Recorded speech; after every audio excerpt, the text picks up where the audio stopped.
My thanks to Secretary Driscoll and General George for your service. Congratulations, Mr. Secretary, on your appointment, and you're off to a fast start, and we appreciate that. The common theme today has been the change that is being ushered in, and that change is out of necessity, in part because of technology and the changing concepts of war, as evidenced by what's going on in Eastern Europe, but also brought about by budget. We do have a lot of budgetary concerns, and there's no secret to the fact that the Army is a pay-for right now. It's one of the bill payers in this pivot that we've made to the Indo-Pacific region. And I'm not going to go too far into that, but in affecting the change, this transformation initiative is doing something that we may not agree with all the parts of it, but man, I applaud it, because as my old friend Sam Walton said in his 10th principle of success, swim upstream. In other words, get out ahead of change. And the Army's been clunky. The Army's been bloated, and the Army has not been very nimble over time. I mean, I think of programs like Comanche and FCS and Booker, and these are the kinds of things that we have to avoid because we're in a resource-constrained environment. So I'm going to ask you the question about risk, the risk of going through transformation and the risk of not going through transformation. I want to ask that risk question both ways, Mr. Secretary. Congressman, as we view it, war in the last couple of years in human history has hit an inflection point. War will no longer look like what it has for the past 2 millennia, where it's driven by human beings. What we believe is war will likely continue to occur between human beings on land, where the Army thrives.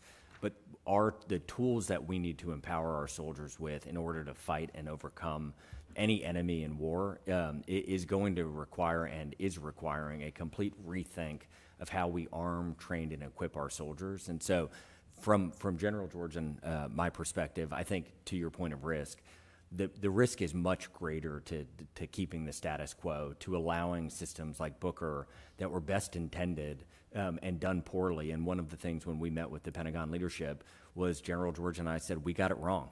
We, the United States Army, have to own that. We've got to get our processes better. We have to be better partners for industry. We have to empower them with our needs and work with them along the way. We have to keep costs down, and we need to improve and own it. And so we're not proud of the outcome of the Booker, but what we are trying to do is not fall prey to sunk cost fallacy, where because we have invested all of these dollars into this machine that turned out to be inadequate, we're going to keep purchasing it. Instead, what we want to do is be completely transparent as we view truth with this committee and work with all of you and all of your experience across both sides of the aisle to make the Army as strong as it can be, so that when we send soldiers to combat in those first 6 months, what we are terrified of is if we don't do this Army Transformation Initiative, those first 6 months are going to be incredibly painful and heartbreaking, and then that's when our nation will make the changes. Chief? Yeah, Congressman, I think I agree 100% with Sec Army. The biggest risk here is not changing, and not changing fast enough. And again, everywhere we go, when we talk to our soldiers, it's like, okay, let's move out. And that's not the problem. They are very innovative.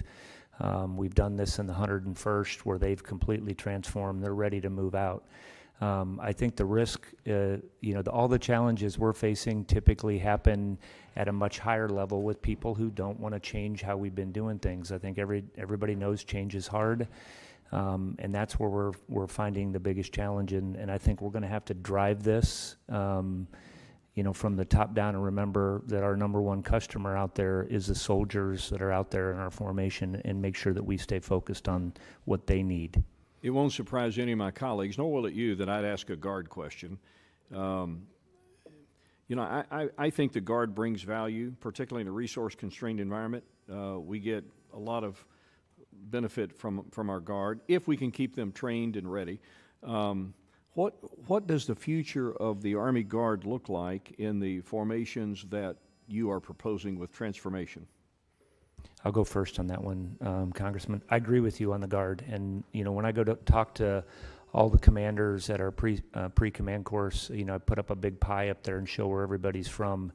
And we're going to have to go as the whole Army. I mean, and that's been our history, and we got to make sure that we're ready. So this is all part of it for the Army Transformation Initiative. We need to transform those Guard units. It's going to be a little bit harder, but I will tell you that they're all in on doing this. We're looking at transforming, you know, we'll announce there's 3 Armor Brigade combat teams that are going to be Mobile Brigade combat teams.